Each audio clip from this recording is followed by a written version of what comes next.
ہمارے ہاں بہت سے ایسے لوگ جن کو یہ گزارش کی جائے یار انسانی تربیت میں اپنا کردار ادا کریں، دعوت اسلام میں کوئی رول پلے کریں، لوگوں کو اللہ کے دین کی دعوت دیں، تو وہ ایک بہت بڑی بات کیا کہہ دیتے ہیں، یہ جی علماء کا کام ہے، ہمارا کام نہیں ہے، ہمیں تو کچھ آتا ہی نہیں۔ تو یہاں میں اس بات کو دلیل کے ساتھ پیش کرنے لگا ہوں، جو نہیں آتا وہ آپ علماء سے ضرور پوچھیں، مگر جو آتا ہے جتنا آتا ہے اس کو ڈلیور کرنے کے آپ پابند ہیں۔ دلیل اس کی کیا ہے؟ نبی صلی اللہ علیہ وسلم نے فرمایا بلغوا عنی ولو آیا، لوگوں تمہاری طرف میری طرف سے، یہ دو باتیں بڑی سمجھنے والی ہیں، تمہاری طرف میری طرف سے ایک آیت ایک بات بھی پہنچی ہے تو اس کو لوگوں تک پہنچاؤ۔ اس سے پہلا نقطہ تو یہ سمجھ آتا ہے کہ دین کے نام پر ہم وہ چیز پیش کریں جو نبی صلی اللہ علیہ وسلم کی طرف سے ہم تک پہنچی ہے، وہ لوگوں کے سنہری اقوال کو دین بنا کے ہم پیش نہیں کر سکتے۔ جب لفظ دین استعمال ہوگا تو وہ قرآن و سنت ہوگا، اس کے علاوہ آپ ٹیکنیک ہے، لاجک ہے،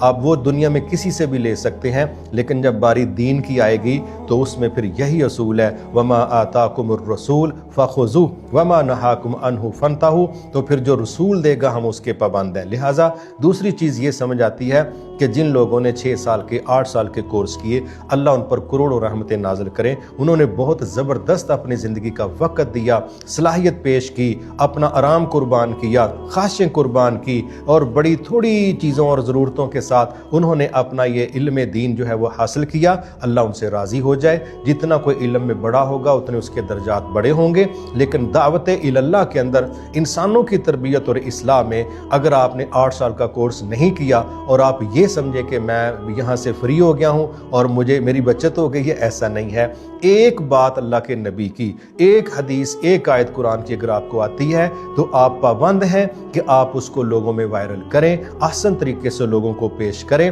وقت کے ساتھ ثابت ہوگا کہ بعض اوقات لوگوں کی اصلاح اور تربیت میں ایک جملہ ہی بیانیہ بن جاتا ہے، ایک جملے پر پوری جماعت کھڑی ہو جاتی ہے، ایک نقطے پر علاقوں کے علاقے بدل جاتے ہیں، تو آپ اس کو معمولی نہ سمجھیں۔ جس طرح مچھر کی مثال لوگوں کو ہدایت دینے کی وجہ بن سکتی ہے، گمراہ بھی لوگ اس سے ہو سکتے ہیں، اسی طرح ایک چھوٹا سا نقطہ وہ لوگوں کو خیر کی طرف جوڑ بھی سکتا ہے، اور ایک برائی کا نقطہ لوگوں کو شر کی طرف بھی لے جا سکتا ہے۔ تو آپ خیر کی چابی بنے، شر کے لیے آپ تالے کا کردار ادا کریں۔ تو اگر آپ کو ایک بات آتی ہے خیر کی تو وہ ایک ہی لوگوں کو سنائیں، یہ عام بندے کا میسج نہیں ہے، یہ سارے نبیوں کے امام کا حکم ہے، بلغوا انی، پہنچا دو میری طرف سے آپ تک ولو آیا، اگر ایک بات بھی آپ تک پہنچی ہے تو لوگوں تک پہنچائیں۔ میرا خیال ہے ہماری بحثیں ثابت کرتی ہیں ہمیں ایک بات نہیں آتی، ہمیں تو درجنوں سینکڑوں باتیں آتی ہیں، وقت ختم ہو جاتا ہے، ہمارا ڈیٹا ہی نہیں ختم ہوتا، تو ہمیں آتا بہت کچھ ہے، لیکن اس کو احسن طریقے سے آگے پیش کرنا، ہم اس کے پابند ہیں۔